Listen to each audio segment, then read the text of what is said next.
आता खरं तर विवाहाची सुरुवात जी होती ती मुळात नवरा नवरीने एकमेकाला पसंत करण्यापासून. पहिला काय व्हायचं की लग्नामध्ये मुलामुलींना नेलं जायचं, माझी मुलगा हे उपवर आहे, माझी मुलगी उपवर आहे, आणि ते बघून ठरत होतं लग्न.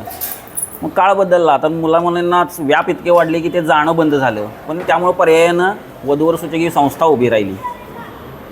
विवाहाचं पहिलं ठिकाण काय असायचं, दारात लग्न व्हायचे, आणि विवाहाची वेळ असायची संध्याकाळची अशी गोरज मुहूर्त. कारण शेतकरी वर्ग होता, ते तमून भामून काम सोडून कोण येत नव्हतं.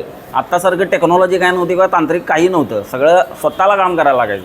त्यामुळे ते सगळं संपवून येणार आणि संध्याकाळी गोरज मुहूर्ताला लग्न, तिथनं पुढं मग शिरा भात आणि असंच जेवण होतं. इतके पदार्थ नाही, शिरा भात किंवा लाडू, बुंदीचा लाडू आणि अगदी म्हणजे श्रीखंड वगैरे पुढं जसं आलं तसं फारच मोठा प्रकार.